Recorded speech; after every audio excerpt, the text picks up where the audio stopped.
line across it.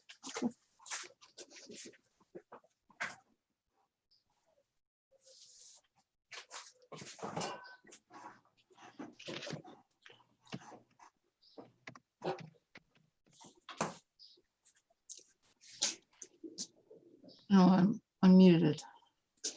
Showing you. Now it's showing, no, it's, well, to mute, if you click it. Okay. Okay, you can begin the beginning. Okay, thank you. Good evening, everyone, to the Conservation Commission meeting for June 16th, 2020. Ms. Gibbons, please call the roll. Ben Ancona III, John Bashand, Philip Locke, John Casasanta, Here. Kathleen Marie Clark, Here. Bernadette Conway, Here. Richard, Unmute. I think said my name present. Alan Paskowitz, Here. Andrea Sadil, Here. Max Turgeon. Okay, a point of order. I'm going to see Commissioner Conway in place of Commissioner Block this evening.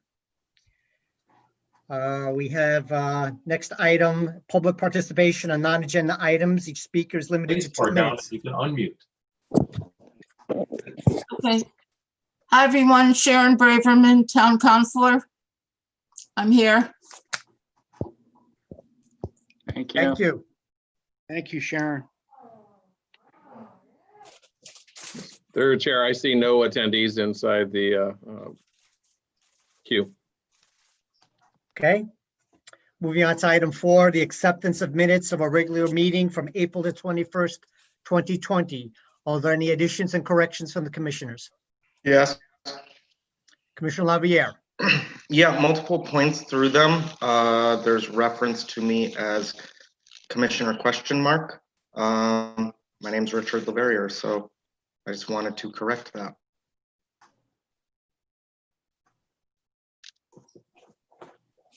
Ms. Gibbons, you acknowledge?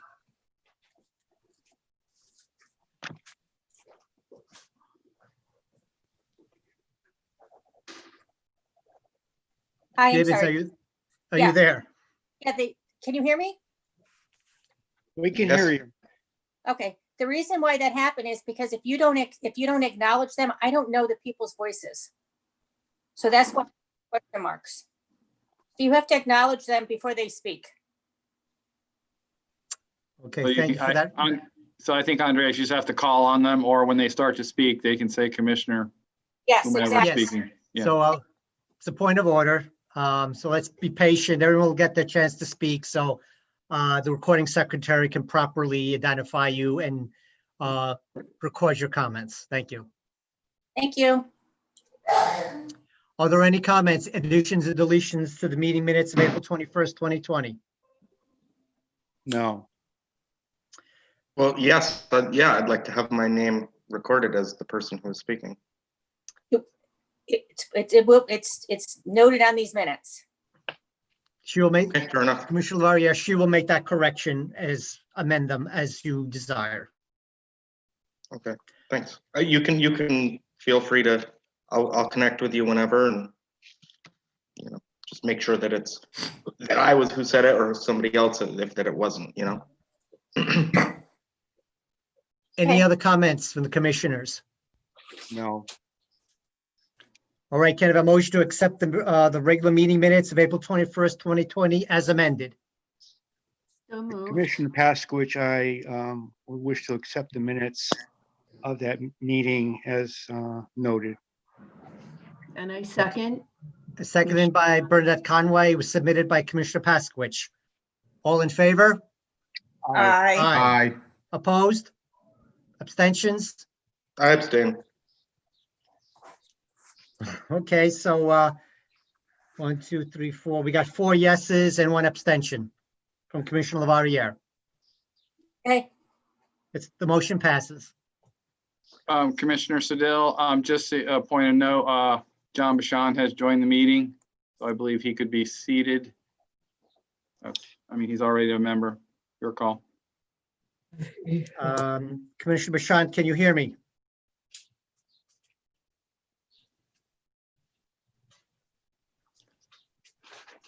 Yeah, I could hear you. I was having some technical difficulties with my laptop, so I'm on my phone now, so. All right, so the motion passes, and let a note in the minutes that Mr. Commissioner Bashan joined the commission at 7:05 PM this evening. Are you able to see me? Yeah, yes, I can. I It's see a you. small photo, but yes, I can see you. I'm holding my phone here, so, like I said, I was having trouble with my laptop. Sorry for being late. Okay.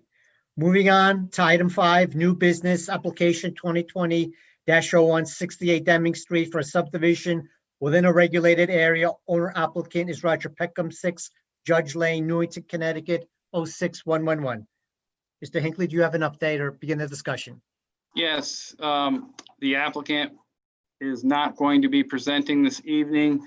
He was not able to finish, he's trying to finish up some engineering comments and revisions, and he wasn't going to get the new plans to us in time. So it wasn't going to match up with the old plans that you were given in March, I believe, maybe in February. So his intention is obviously to correct those plans and potentially give you a presentation in July. So that's what I have. for that. So, but the clock has started to tick on the permit, on the application. as On of the tonight. application, correct, he has the 90-day automatic extension granted through the state due to the COVID issues. The governor has granted that. They're perfectly fine with it. He's going through the same issues with TPZ as well. So I believe they're within their window. If they're not, all they'll do is withdraw and reapply.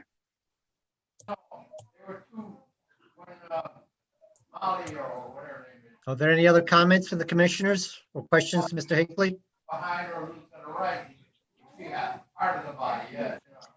All right, moving on to item 6, old business Mill Pond Park tennis courts.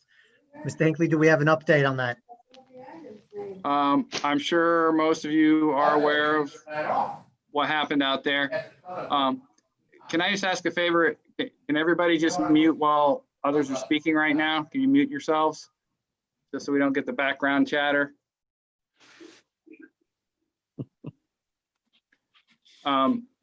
So we had the incident where the clay was removed from the tennis courts as per their usual, how they do it every year, and it was dumped down within the pond area.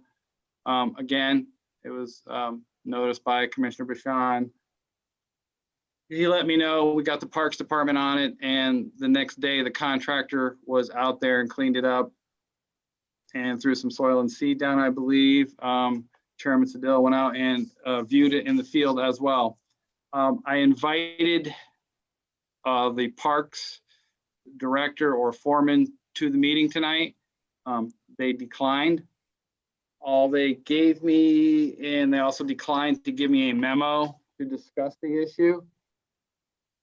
Instead, what they provided me was a copy of their contract with the contractor.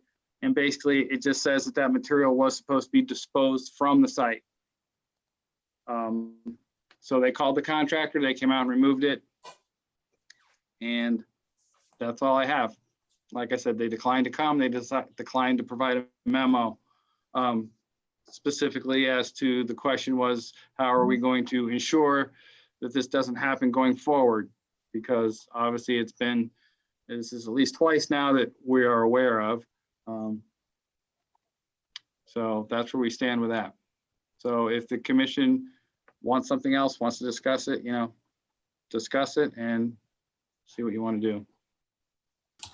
Just I'll make a short comment there, and I'll let Commissioner Lavariere speak.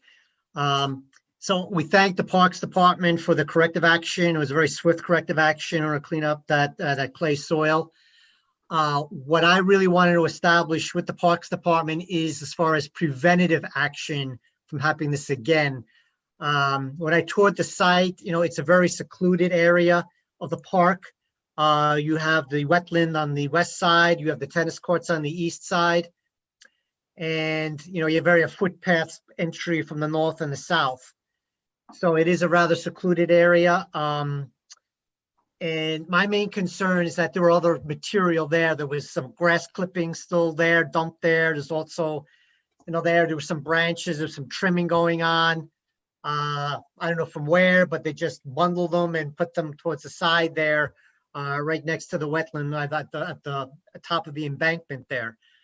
So, and there's other debris that's in the wetland, and sometimes we have our yearly litter pickup, our Earth Day pickup. I think that would be a good site to consider in the future because there's various other litter that's down in the wetland already there. So I would keep that in mind for next year. If we have a litter pickup, that would be a good site to consider. But what as far as preventative action concerns me, we don't want to turn this area into a compost area. It's so tempting to do that. And that's basically, what is a good preventative action? That's what I wanted to speak to the Parks Department about. I know everyone's busy and how to keep track of things, but that was the main question I wanted to ask them as far as what can we do for preventative action besides their corrective actions. So I open up the commissioner for what their comments are. Mr. Hinckley, you'd like to comment? I see Commissioner Clark has her hand raised. All right, Go I ahead. will go Commissioner LaValliere and then Commissioner Clark, please. Commissioner LaValliere, please speak. Yes, thank you. I'm not sure specifically what this material that was dumped was compromised of. And I don't know if there's any really reason to believe that there was any sort of environmental contamination that could have happened to the area. If it's something that's just natural material, perhaps it's just as as was stated earlier, that may just simply be something that needs to be looked at to prevent future incidents from occurring. But I mean, if there's some sort of chemical situation going in there, there very well could have been some sort of material that went down into a waterway and contaminated the area. And the fact that there has been no response from the Parks Department kind of concerns me. And I don't know. I think that should be something that should be addressed. I don't know. I don't know what that material was. We only have this conversation in an email thread that was exchanged previously. Unfortunately, I think that's something that should be looked into. Maybe it's an overreaction. I hope that's the case. But I will yield on that. Commissioner Clark. Commissioner Clark, yes. Hi, I would like to confirm, did the material, was it just dumped in a regulated area, but not get into the water? Or can you clarify that, please? It was at the top of the slope, a little bit over the slope. Perhaps a granule or two may have rolled down. It wasn't wet where that was. You would have to go down into, to get down to the water's edge. When I was out there, we hadn't had any rain around that, too much around that time. So it didn't appear that there was certainly no massive pile in the wetland itself, more in the buffer. Could a couple of granules got down there? Certainly. Okay, I mean, I just say, and I also want to express my extreme disappointment that we were not shown the courtesy even of someone from Parks and Rec or Parks and Ground attending this meeting. Thanks. Commissioner Paskovitz has his hand raised as well. Sir.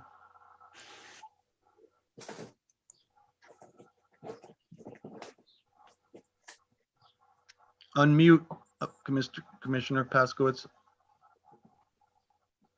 Yes, thank you.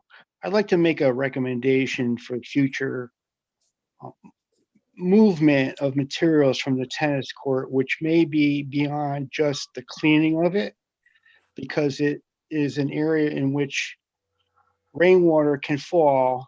And since there's a downslope from there towards that stream, it could be a natural movement as well, other than the cleaning process.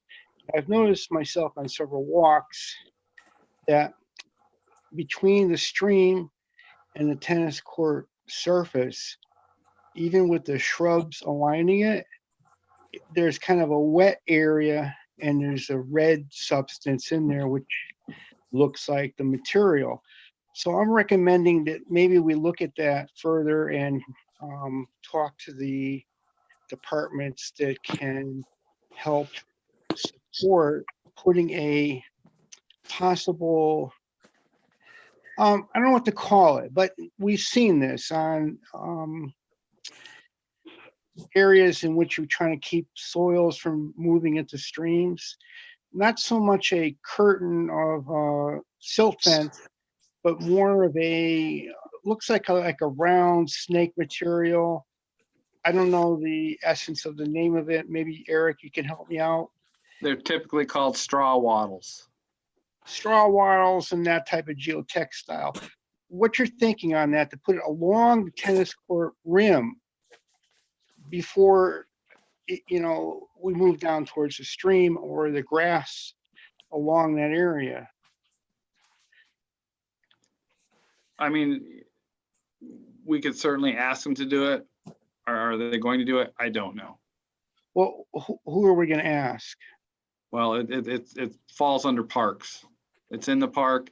The tennis courts are maintained by the Parks Department. Okay, so if you put in our recommendation as a engineering technician for that type of material, I think it might help influence the need for it upon my recommendation. I mean, I understand what you're trying to do, Alan, and that's great. All that's going to do is catch anything washing off of the tennis courts, like you said, in rain events, et cetera. When they come to clean the courts each year, that's obviously going to be more of the trick. But if they use the same contractor, hopefully he's aware. So Well, I think it would serve a dual purpose, wouldn't you? yeah, it's possible. I mean, it's there. I don't know how long it'll last. I don't know how enamored Parks is going to be with doing that. Okay, But so if that's what I can certainly put a memo out to that I'm effect. recommending this. If I need to put it in writing, I will do that and send it to you and address it to the Parks Department through you. Well, I think if it's what the commission wants to do as a body, yes, I can send them a memo, but you guys have to discuss that and figure that out Well, going forward. I think we can discuss that right now. Yeah, absolutely. Okay, so That's what you're here for. so I'd like to hear further comments from the other commissioners on this subject. I'd like to hear from Commissioner Bashant. Yeah, can everyone hear me okay? Yes, John. Yes, So I'm the one that found it, and I was a little bit flabbergasted at first. And I even sent some, kind of edited profanity in my email to Eric and Andreas. But it was just shocked that it was right under the sign that's, we put placards out there to warn people about this. But, it was really a relatively minor situation. It was a couple of wheelbarrows full of material. Bill DeMeo, who I know personally, called me himself, and he didn't tell me this, but I can pretty sure that he probably chewed out the people who did that pretty well already, and that's why. John, I'm asking you for what I spoke to, not your history of speaking. Well, I'm just giving you the I history. know, but let's keep to the topic, Jermaine, okay, please? Okay, well, I'll let other people speak to that. I don't think it's necessary. That's what I was getting at. But I'll let other people speak to that first, and then I'll give you the Why background. don't- let me- Personal Since background. you are so involved in water interaction, why wouldn't you be, interested in it? Well, that's why I was trying to give you the background. So if you'll let me finish. Yeah, let him finish. So it is about, probably 80 feet away from the tennis court. It's just a convenient place. They wheel right out the gate and dump it right over the hill. I suspected that it wouldn't have been town employees doing that after what we've been through. It caused a lot of embarrassment at the time, a couple of years ago, 3 or 4 years ago now. So I'm not sure exactly. I'm still willing to listen to what you're saying, Alan. I'm not sure exactly where you would put this boom or waddle or whatever you want to call it. Right But alongside the perimeter of the tennis court. yeah, well, I'll let others comment on that. I don't see how this would affect the situation that we're talking about now, which is about 80 feet away, and they find it as a convenient dumping spot. And like Andreas pointed out, there was leaves and grass clippings, and it may have come from the same people maintaining the courts themselves, because the town, when they mow the lawn, there'd be much more material than that. So it could have been the same people. So maybe Bill should be told, just remind them, not just some people feel that because it's natural material that it's okay to dump into a wetland or into an upland review area. but of course it isn't, because that's affecting the physical characteristics of the area. So Okay, you've moved away from the direction of what I spoke to was when there's rainwater, stormwater leaving that tennis court with that material, which is loose, can also move towards the grass area, towards the stream. well, it could, but that boom or that wattle that you're talking about wouldn't stop that. It would just filter out the physical particles, the floating Oh, particles. So if there was some, I think we need chemical- to leave it up to an engineer to speak to. 'cause well, I don't that's think just they're qualified. the physical characteristics. If there's actually dangerous chemicals in the material, I don't think, I doubt that that's the case, but I guess we could look into that further if that was the consensus of the Well, commission. what's interesting is, you brought this up. You're the one that's been investigating this twice. Yep. Now you're kind of going around it. Well, I'm just trying to, I'm Curious. trying to, You don't want to try to mitigate it. You just want to make it more of a problem. well, You want to mitigate it. I don't see you trying to mitigate it recommendations. You just want to say it's the Parks Department problem, but you don't make recommendations. I wanted to make sure that it doesn't continue to be dumped, material to be dumped over the embankment there. And I'll just correct one thing. Someone asked if it was in the water or not. At high water, at flood stage or whatever, middle of the winter, it would be right at the edge of the water. So I just wanted to clarify that. I just wanted to give you my perspective on it. I feel satisfied that it was handled, and I'm willing to listen to more about the Alan's recommendations. Okay, do any other commissioners wish to speak at this time? Any Yes, I've other- had my hand raised. I didn't see that. Commissioner Clark, please. Yes, hi. I have two questions, or one question, one comment, and one is, when was this, addressing what Commissioner Bachand just said, was this dumped last fall and was there all winter? So that's question number one. And while I have the floor, we also talked about starting discussions about general permit number one.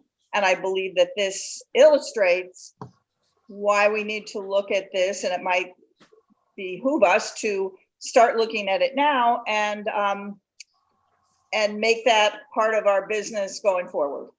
Thanks. By looking at the contract was signed in October, so I assume that it's quite possible that the material was there over the winter. Yes. And as far as the general permit, that actually isn't up until next April, but I can certainly keep it as an agenda item for discussion. I believe I told you I'd try to get either the highway superintendent or the town engineer to come speak, and the town engineer is willing to speak and answer some of your questions at some point in the future about the general permit. Thanks. Let's do it. Okay, is there anyone else have the hand? I can't see it from my end. Is there anyone else wishing to Yeah, speak? Mr. Chairman, John Okay. Castellano. Commissioner Casasanta. First, to Commissioner Paskowicz's recommendation, I'm willing to go with the flow on that. If engineering feels that it would help, if the commission as a whole feels that that type of measure would help, I would be all in favor of it. Other than that, I'm kind of, I don't know, agnostic to it. I'm not sure exactly the benefits of it. I can see the potential benefits, but I don't know the level of contaminants that might be screened with those measures. But my bigger issue is with this occurring again. We have just been through this a couple years ago. It was well documented. We had multiple meetings on it, and yet it happened again. This more to me is a concern for us reauthorizing general permit number one at that point, because obviously it appears to be an ongoing problem. I don't think it's anything malicious. I just think it's out of ignorance, but we definitely need oversight into the activities on town land involving general permit number 1, because this is happening too often now. So I look forward to having that discussion when we get there. And I'm just a little bit concerned about us having to address this so soon again. Mr. Chairman, Yes, who's John speaking? Bashan. John Bashan, Commissioner Bashan, please. I just would like to clarify, I don't, and Eric could maybe answer this. I don't think general permit 1 has anything to do with the tennis court maintenance. So I don't know if it's within proximity of the upland review area or if it has anything to do with the tennis court maintenance. And as far as when the material was put there, I'm not so sure it was from last fall. It may have been from this year's cleanup. I guess we could clarify that if it was that important. The grass clippings certainly seemed like they were from this year. So I just assumed they were maybe possibly weeding inside there. And that would have been this spring. So, but again, I don't know how the general permit has anything to do with this situation. Because obviously we're not giving them permission to dump anything in there anyway, so they shouldn't be in there to begin with.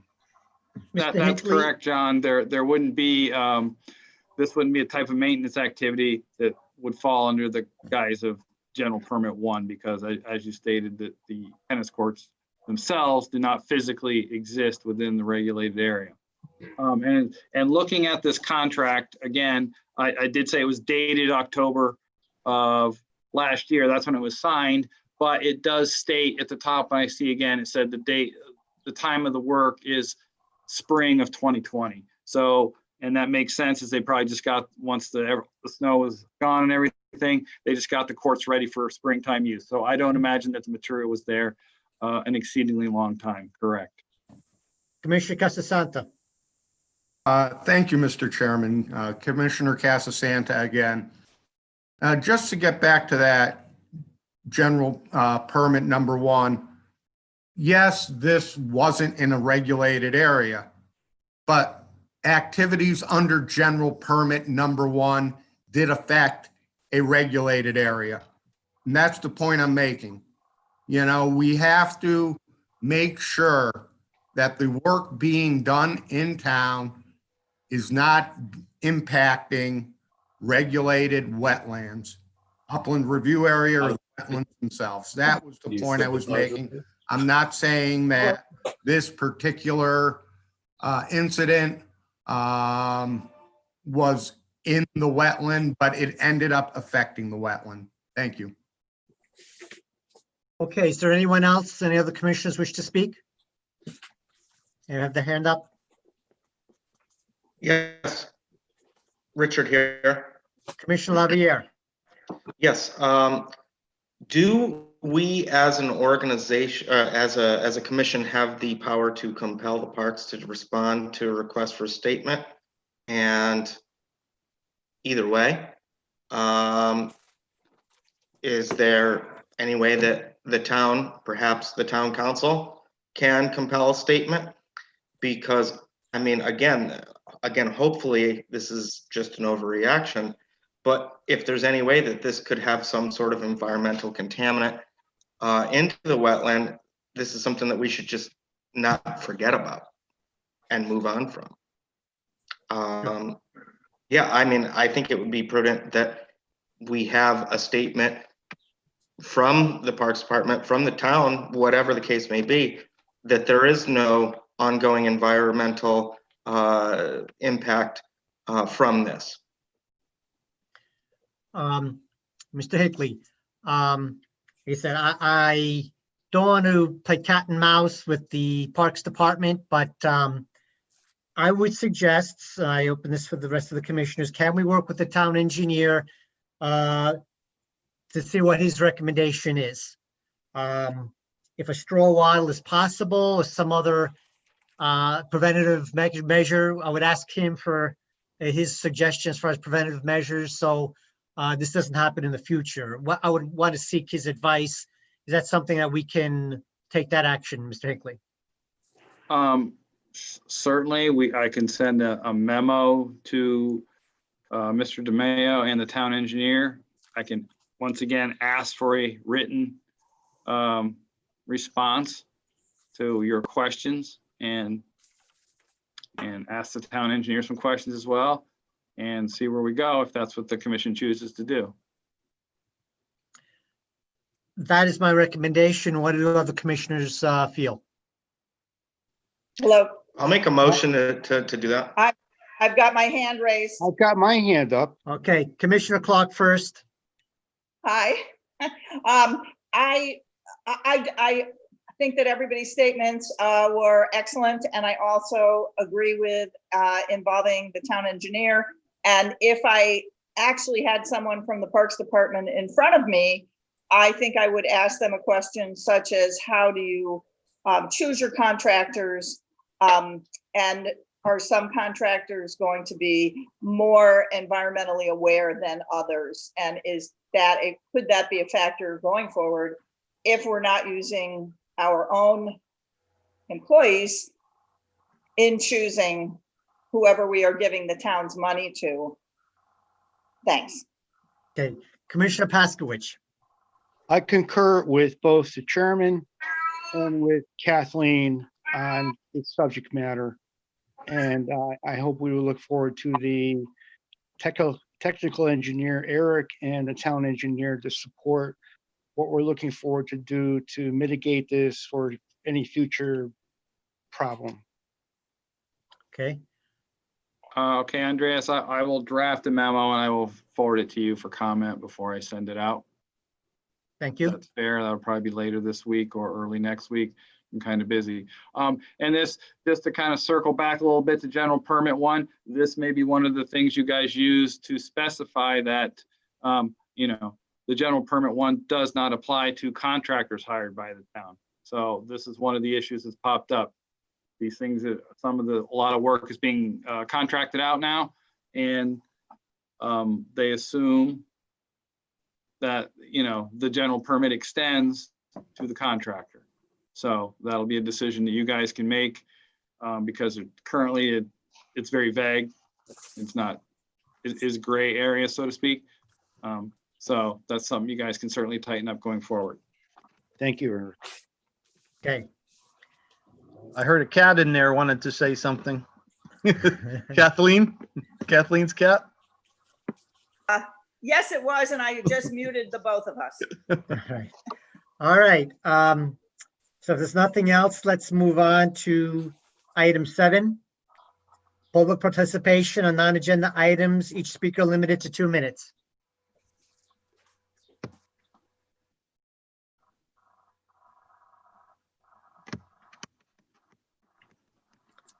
I don't see anyone else in the queue, Andreas. Okay, let's moving on then. Item 8, communication and reports. Item A, agent communications. Good evening. I have a lot to communicate. Anyway, I'm going to start out, and I'm going to flip this back to Andreas in just a second. There was some discussion one of the last meetings about changing up or altering or reviewing our internal rules. And I believe the chairman is going to speak to that now. Yes, so this is to address a comment that Commissioner Bashant made at the last meeting about having one agenda item under item 8 as far as general discussion. Is that correct, Commissioner Bashant? Basically, just some chance to, that we could speak our mind. Right. Yeah. So in order to do that, we need to have our internal meeting rules and regulations revised in order to include that as an agenda item. So I was wondering, Commissioner Bashant, if you can spearhead that revision to the regulation, if you're willing to do that as a subcommittee. I would just ask first, first of all, is it necessary, or can we just butt in and speak our last thoughts before we close the meetings out? I don't want to cause any confusion, but I just noticed in the other commissions, they all have, commissioner comments. Right. So we do not have that in our internal rules. So if you want that in there, the internal rules would need to be revised. To my knowledge, they have not been revised or even reviewed in quite a while. So I believe the chairman is trying to set up a little subcommittee, just go through them any changes you guys want, we have those discussions and, kind of like when we updated the regs last year or the year before, I can't remember when. I mean, is it as simple as just adding that line? I mean, If that's what you guys want to do, it's not up to me. I wouldn't mind It's going to be, I think usually you have a subcommittee, they review everything.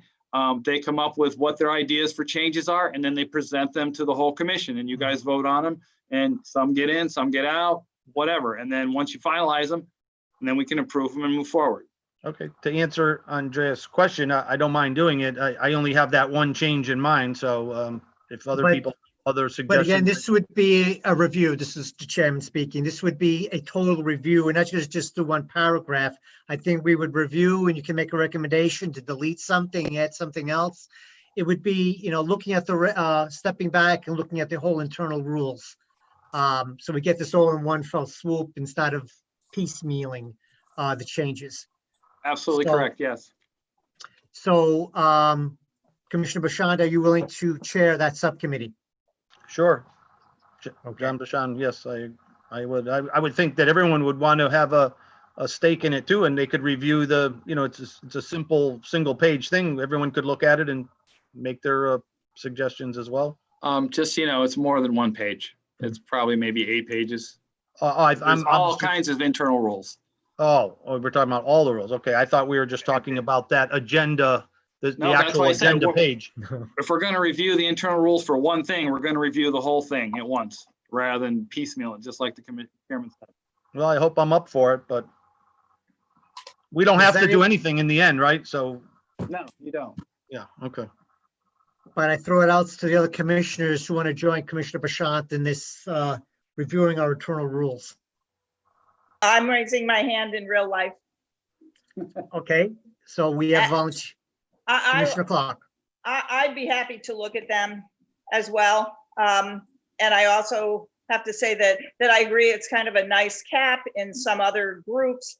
But I'd also have ideas about limiting it to like 3 minutes, like somebody who has to come and talk, just sort of picturing a worst case scenario that at the end of a 3-hour meeting, you have someone who may not even be on the commission right now, want to sit there and talk for 10 or 15 minutes on what topic, just for things for people to be thinking about. If we do open it up to that, is it a free-for-all, or is it limited to topics that were not covered under old or new business? I'm picturing it being a little more complicated, and but I'm certainly open to it, and I'd be happy to look at all of those internal rules, because I don't know what they are.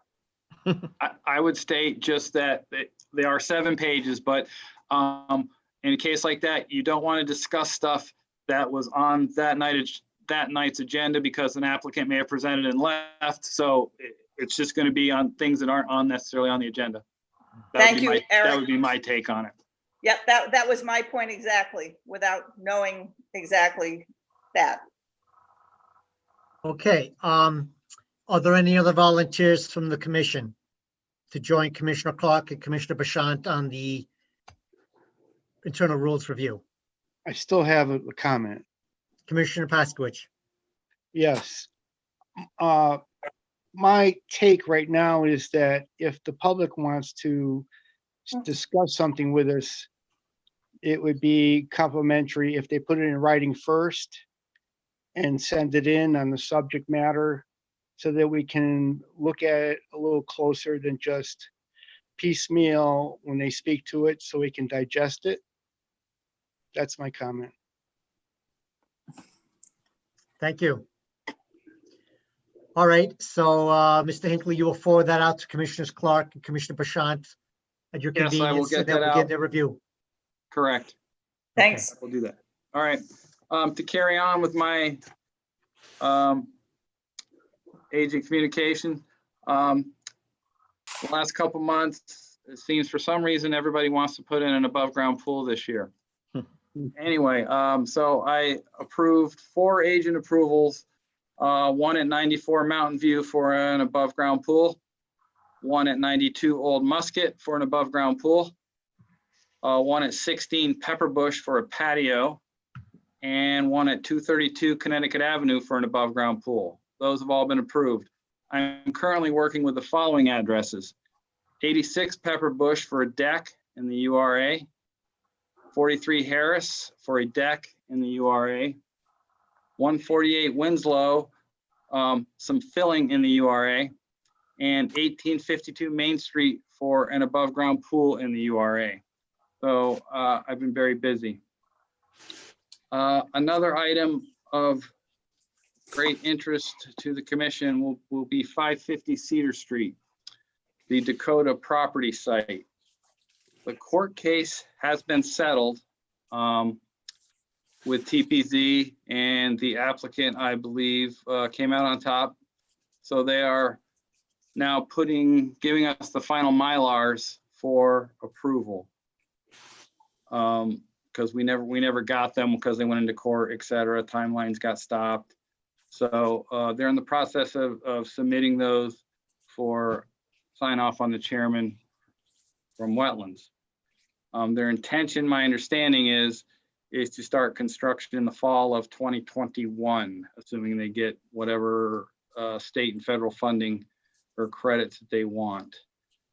There's one other issue with the site plan. As part of the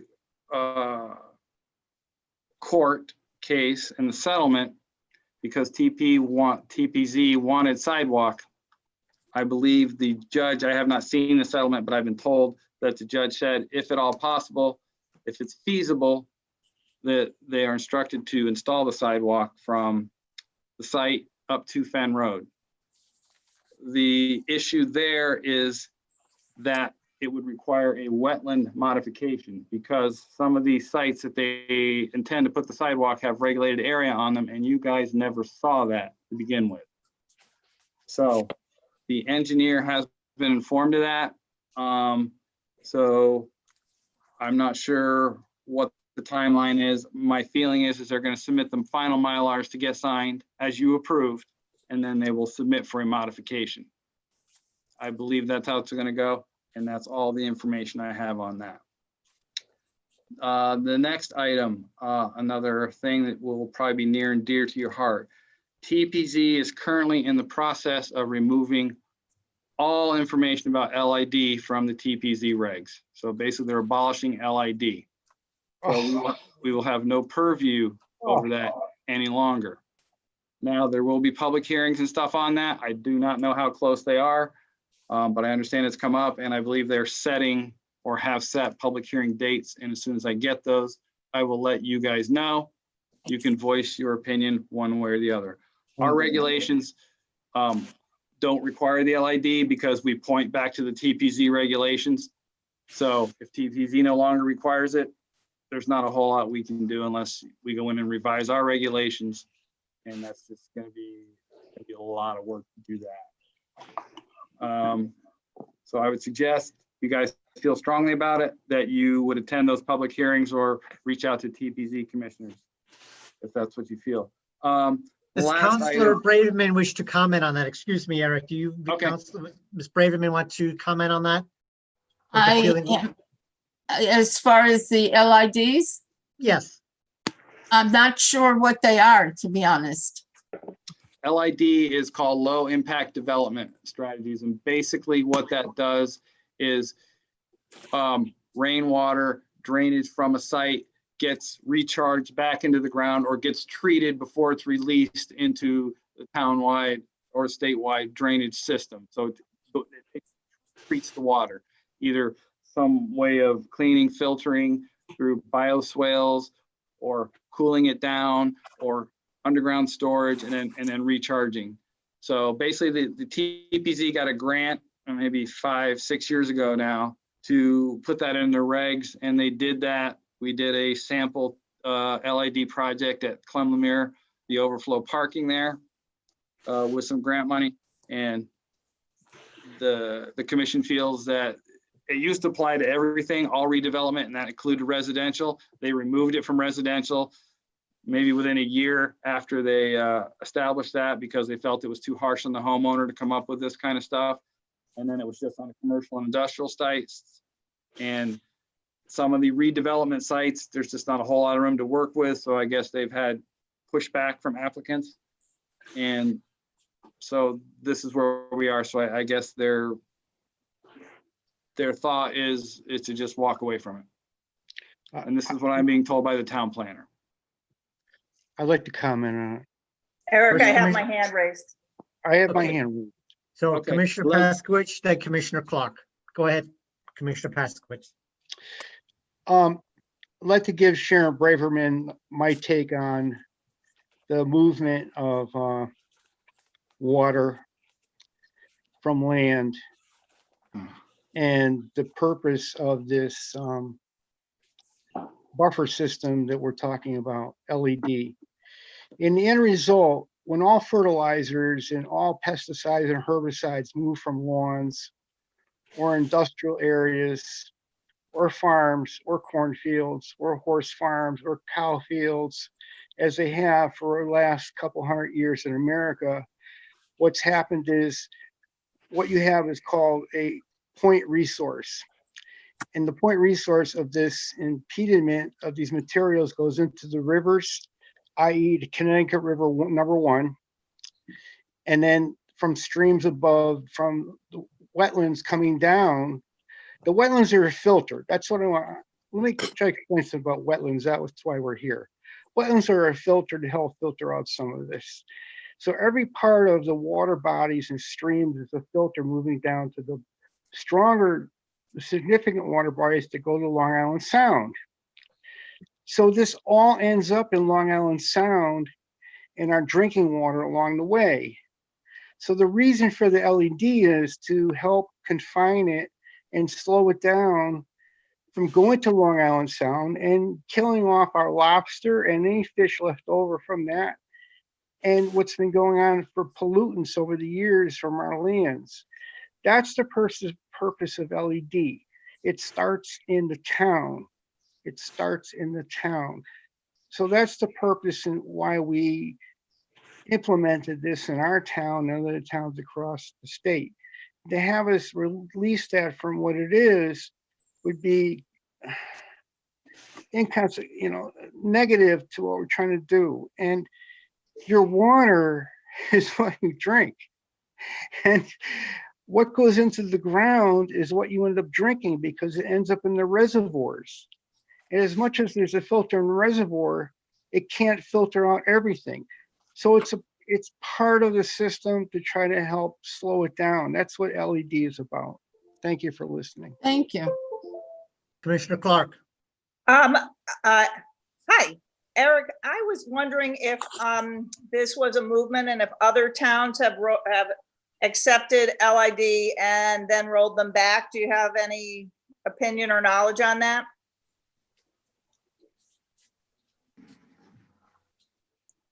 I have no knowledge of anybody that's rolled it back, honestly. I can check with surrounding towns because a lot of towns actually haven't even instituted it yet either. So it's, it's kind of in that grassroots kind of thing. So I can check with some surrounding towns and see what they may or may not have. Thank you. Is there anyone else wish to comment? So I would say, Mr. Hinckley, can you advise the commission when this is coming up on the agenda so commissioners have a chance to speak at the council meetings, provide their testimony? Absolutely. Excuse me, I have to cut Bill, in. you do have a couple other speakers. This is Paul Boutat. You do have Commissioner or Town Councilor Bedrejko has her hand up. Mr. LaVerry has his hand up. Okay, and, we'll start with Commissioner Lavariere first and then go from there. Thank you. I apologize for the confusion. And this may just be something that with my inexperience that I'm just not, aware of procedurally. But if the town planning and zoning wants to remove something from our jurisdiction, I am not sure. Do they have the power to do such a thing? Or maybe am I just misunderstanding the whole conversation that just happened?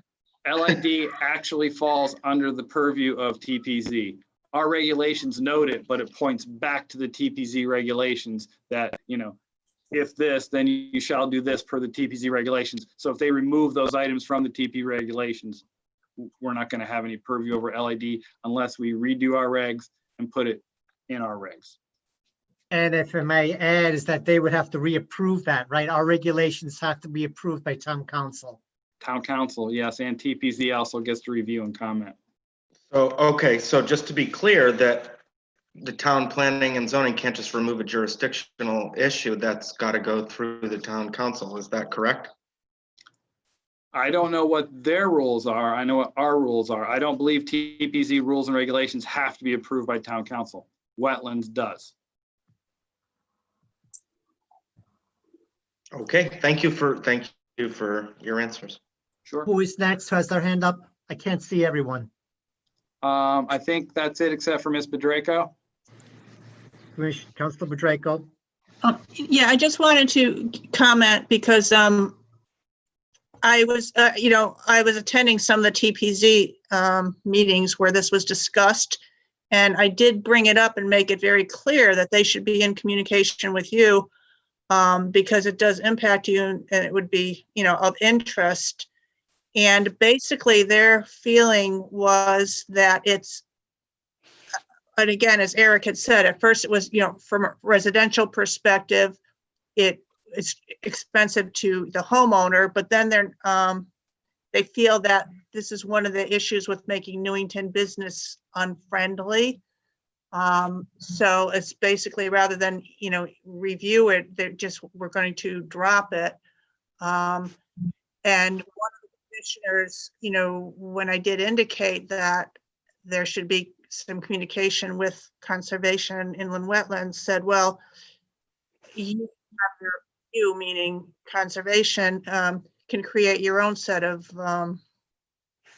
regulations if so wanted to. Again, in terms of all of you speaking up at the public hearing, I think that's good, but I would also suggest, I think, a formal communication on behalf of your entire commission as your concerns, I think would be equally as effective as in addition to speaking as residents of Newington. Thank you. All right, is there anyone else who has their hand up? Commissioner Bashan. Just to clarify, the LID guidelines or recommendations would only, we would only be involved with them in cases that were before us, right? It wouldn't be every project before TPZ wouldn't come to us. It would have to be if the property was in the upland review or in a wetland, correct? Currently what happens is LID regulations apply to everyone, whether they're in the regulated area or not. So even if, a site comes in, Chick-fil-A, they had to address LID even though there was no wetlands. Wetlands is just an it's just another factor. But we wouldn't have anything to do with it in those applications that did not involve wetlands. Right. Yeah. Correct. Absolutely. It's only before us when it's on an application that's within a regulated area. And that's why we refer back to the TPZ rules and back to engineering, because honestly, we probably only see, 30% of those LID cases. We don't see very many. With a little bit of experience in the area of drainage and water, I would just say that it's frustrating because the goal is to recharge the groundwater besides just filtering water before it goes into our tributaries. But the soil types that we have around here are just not conducive for that. And it's unfortunate. They put a lot of effort into that work, and they just have a finite capacity. As soon as they fill up, they have to have a place to spill over anyway. So I kind of sympathize with both sides. Yes, Okay, is there anyone soils else? are not good. I'm sorry, what'd you say? Newington soils, you're absolutely correct. Not good. I have a question. Commissioner Paskowitz. Yeah, for John Bashan, what do you mean you sympathize with both sides? What's the technical continuity between that talking? I mean, what do you mean by that? You're talking between both sides. Sounds Because like you're a hypocrite. It sounds like what? Bashan. I didn't hear the last part, Alan. It sounds like you're a hypocrite. You're talking between both sides. What does that mean, both sides? Because I would love to see. That's I not would a love to. technical. Yeah, I would love to see the groundwater aquifer get recharged, but it's not happening, unfortunately. So Well, it can- could happen. That's why we have the LID. well, no, it's not. It's not happening with clay soils. Our soils don't allow No, that percolation. It's not all clay soils. And you're making a very significant statement as you're not a soil scientist. So I'm very, adamant about your statements because you're not a soil scientist. You're not a geologist. You work in an area, of course, that has to do with water conditions but you speak beyond your scientific expertise. You have no peer review, and I'm getting very concerned about your discussions. Okay. Well noted. Okay. Mr. Hinckley, let's move on to the next communication, please. So that's all the bad news I have. So on a better note is there has been some new commissioner training released for the wetland commissioners. I've yet to review it. I believe it's done online through Charter Oak College and not CCSU any longer. So I'm going to look at that, and once I can vet that out and see what the costs are or no cost, I will push that. If there's no cost, I will push it out to everyone, and you guys can all, even if you've done it in the past, if you want to do a quick review, it might be good. So, hopefully the next month or so, I'll get something out for that as well. Other than that, that ends my communications this evening. Okay. Moving on to item 8B, invasive plants. Commissioner Clark, do you have an Yes, update? I have a specific encounter with invasive plants to report. And this week I took a bird walk on the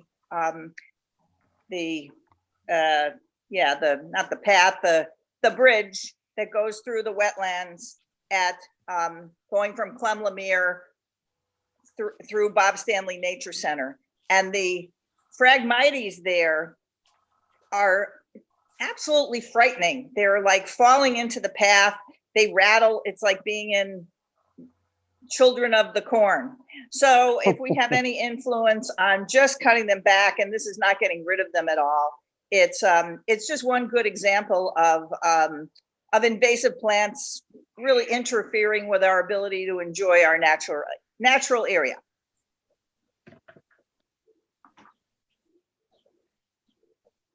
Okay, Mr. That's my- Hinckley, thank you. Is there anything to comment on that, Mr. Hinckley? I know the Phragmites are frighteningly tall, as she referred to. Yes, I've been out there in past years, and yes, they're big. That would fall under the purview of parks. I'll run right over and ask them. Well, how? I can certainly request that they take a look at that as well. Okay, Commissioner Clark, was there something else? Yes, I mean, it's also related, and I'd have to say that I know that the Parks Department has talked about keeping that path groomed in some way, and I have to say that, I mean, maybe everything that's overtaking people's ability to walk on it is not invasive, but certainly it could be maintained a little better. I think one year that we led the Trails Day walk through there, and they had talked about going in ahead and trimming some stuff. And I don't think it ever happened. There was no Trails Day this year. But just in general, I think it's a really great area. We actually saw a pileated woodpecker, one of those really, really big woodpeckers. We saw one of those on the trail. That was really quite a surprise because it was at the end near the pond and the porta potty. It was really a shock, and it was a wonderful, beautiful thing to see. And I think that Bob Stanley Nature Trail is a real treasure, and I don't know that it is appreciated and maintained as well as it could be. And since we have so few natural spaces in town, that one's pretty accessible. But anyway, that's my comment on that. The other is kudos to the Parks Department because they have put up signage on Cedar Mountain. So if you park to access the trail on the side of the Humane Society. And I believe that, can't remember how this all developed, but we found out that the Humane Society was kind of making it look like property that did belong to the town, was not just a right of way, but belonged to the town. Didn't belong to the town, but now it does. And we've been in there, they've done some mowing, and there's signs, and it's really great. You look there and there's a little map on the sign. So they've really worked on that, and I give them a lot of credit for that. Thank you, Commissioner Clark. Commissioner Bashant.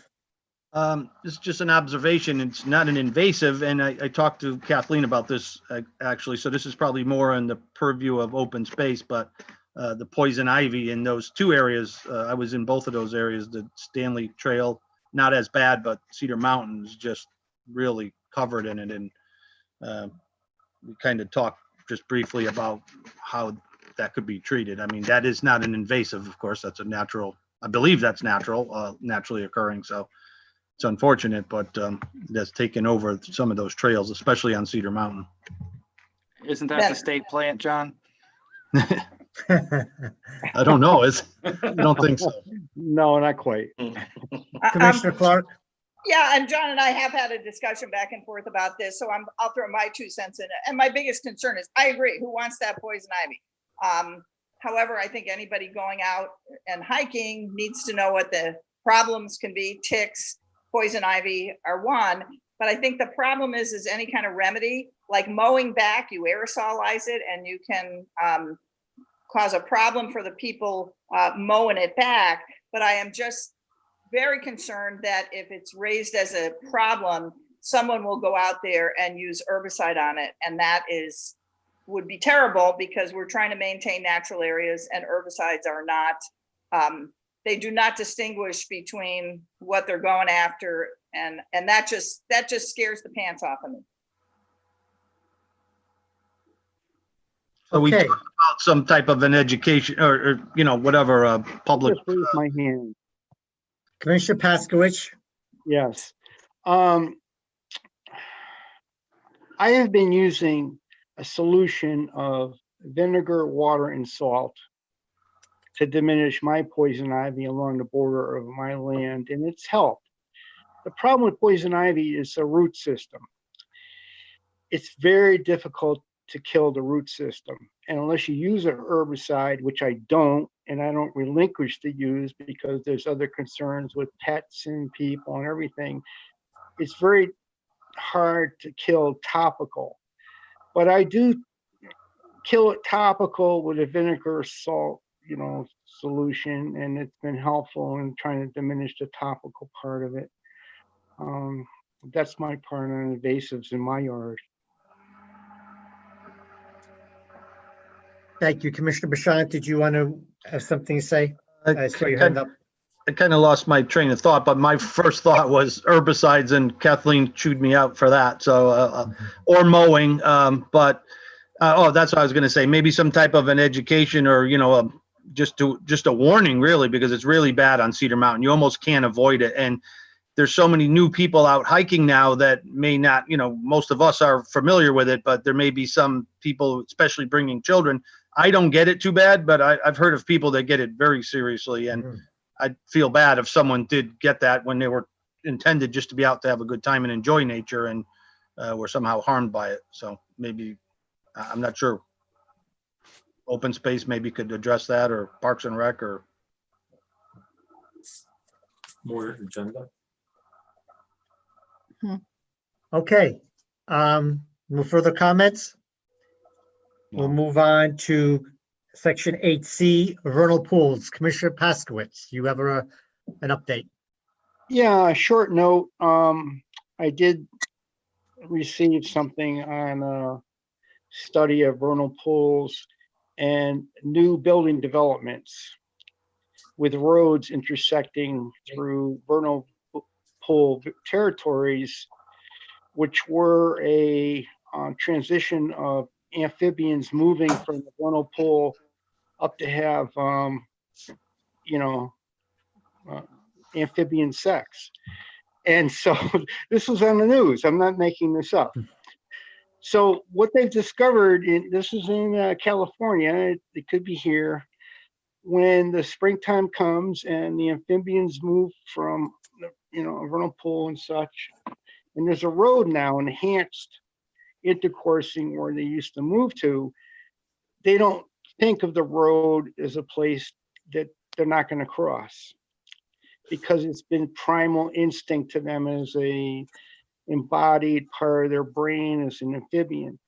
So the concentration on this is there's a 20%, there has been a statistically recorded, inventoried report of 20% of amphibians that move across a new road in a development that are killed. So I'm speaking to this because of developments that can be occurring and impacting vernal pools. That's what I have to say. Thank you. Mr. Hinckley, how are we doing on our revisions to the inland wetland regulations and the vernal pool revision? I believe that, did I send them back out to you? I can't remember. It's been a while. I'll check. I thought I put them in You where were you going guys to wanted them. review them and then comment and then move Okay. from there. Okay, That was my recollection. Obviously, Okay. we've had distraction the past We couple of have. months. But you were going to review them, discuss with your staff, and then and then distribute to the rest of the commissioners for comment. Okay. You got it. All right. Thank you. One last item real quick. Mr. Hinckley, can we have the website updated on the alternates on the Conservation Commission? It needs to be a little updating. There's some new folks on the commission. I'd like to have that website at your convenience updated so we get the proper participants on the council, on the commission, excuse me, on the website. All righty. I will, maybe Mr. Butak can take care of that for us, but I'll get a memo out. Yes. Thank you. If there is nothing else, can I have a motion to adjourn? John Bashan makes a motion to adjourn. So moved. Do I have a second? Second, Alan. By Commissioner Paskowitz, all in favor? Aye. Opposed? Enjoy your summer. Have a nice evening. Maybe we'll get another walk in for the sunsets. Thank you. Thank you. This was very Take care. educational. Thank you. Have a good Hopefully night. we'll see Thank each you. other in a Good face-to-face meeting next time. That would be nice. I hope so. That would Good be night, very all. Good night. Good night. Good night.